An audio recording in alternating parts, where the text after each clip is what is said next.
We're going to look at airbrushes for women that are sensitive to actual brushes. Yes. Just get me all the members of the Air Transport Association. Yes.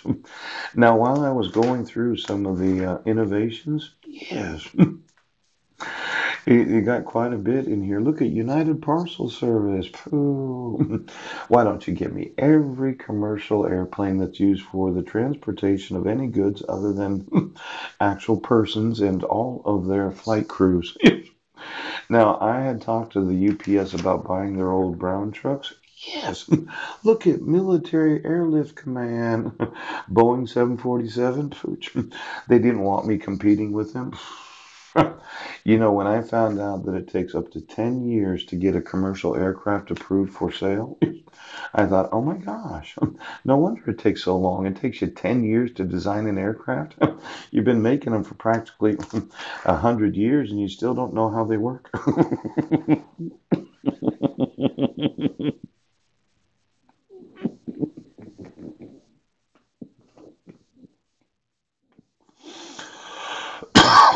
you know, I thought it was funny. The FAA requires 10 years. Now, this is what how thrust is produced. Yes, the air pressure, and I was telling you about that upside down propeller of a submarine that I wanted to use the back quarter part of it. But what if I used a jet engine? Ouch. Now I can make an electric jet engine, and I can seal it in some sort of desalinator. Did you find out how fast you can swirl seawater? Yes, using some sort of air pressure, so on and so forth, so on and so forth. Now, airflow enters into this compressor, and then there's a combustion chamber that has to be that is actually electric. Yes. Um, if you put a jet engine, an electric jet engine, in the ocean, could you get the ocean to swirl faster than using? Well, it looks simple. Water enters in at a low velocity. Yes, it's compressed. Yes. Then this high velocity exhaust was actually water. Yes. It's kind of like a jet boat. You ever seen those before? Yes. What if you were to use the actual jet engine, an electric jet engine, completely sealed? I'm trying to get rid of the hurricanes right now. Now I know the Navy was sure about what they'd already done. Then I go and tell them to ask him to. I know you're the Navy. Okay. I'm not telling you anything. Okay. You're the Navy. And you know how to do everything. Somebody in the Navy got offended. Then I would suggest to them that here it is, FAA certification states a plane meets FAA. It has to be 4 times, the wind must withstand a force of gravity at least 8,000 pounds. Now, what individual thought that up? Because why the fuck would it matter?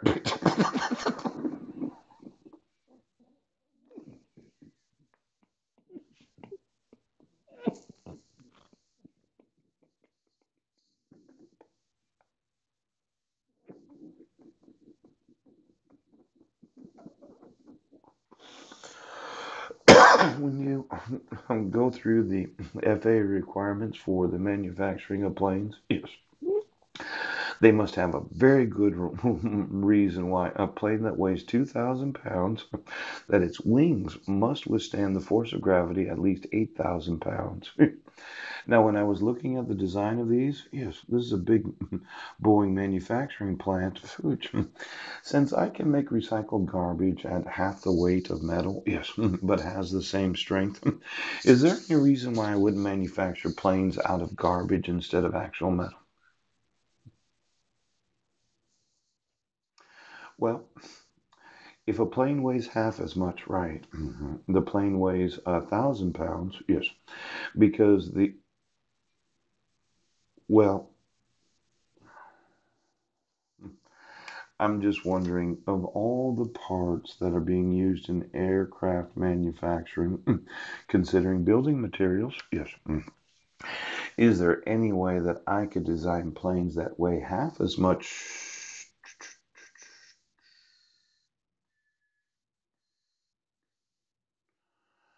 We're really crunched for time today. Okay. Give me all the FAA regulations and every employee of the FAA. I'd like to know why you have to have. Well, somebody made up these rules 100 years ago, didn't they? Yes. And I'm thinking about, see, this is the Concorde. Yes. Somewhat important, right? They stopped using this. But I actually purchased from Russia the actual blueprints on how to make the Tupolev to Tu-144. Now I told them thanks for selling it to me. Okay. Something they designed in the 70s. But if I was to make this out of recycled garbage instead of metal, yes, at least a large amount of it. Yeah. And it was half the weight of what they designed in the 1970s. Yes. Is there any way or any reason I couldn't use it as my own personal family plane? Now, this jet age, yes, and then supersonic aircraft. If you consider how fast the speed of sound is, 760 miles per hour, yes, declines with altitude, but the weight of air in, well, let's say you put a little gravity on the air, yes, and the speed of sound increases or decreases as well. If if if air if air weighs 1.5 ounces a square foot, and you put some gravity on it, yes, that causes the speed of sound to decrease in speed, yes. But as you go up in feet, air travels faster than it does at lower altitudes. Yes, we've had this problem with frequencies. Oh, did somebody? Well, it's it's kind of interesting. There was this guy, right, an Air Force major. Yes, he went up 354,200 feet above Earth. Yes. That's 67 miles above Earth. Right. He did Mach 6. 6 times faster than the speed of sound? Yes. And speeds of Mach 5, 5 times the speed of sound or higher, are called hypersonic. I've been wanting to do some hypersonic travel myself. Yes. And considering at 50,000 feet, that would be 660 miles per hour, which 3,300 miles per hour. I could get from Seattle to Tokyo in approximately 3 hours. Is there any reason? Well, as a person that has a family, yes. I just want to make sure there's no technology right now. What'd you do to the gravity of air? What'd you do to the speed of sound? And are there any building materials that could accommodate hypersonic travel? Now, I'm going to want to do some manufacturing, okay? So I want you to enforce the express and implied authority of law. And I'm going to want to get that blueprint from Russia. And then I'm going to want to know what your satellites are doing to the weight of air and the effect of the speed of sound. Why don't you give me my sons? And I want to speak to Marilyn. And I sent you an email about accommodations. Call me.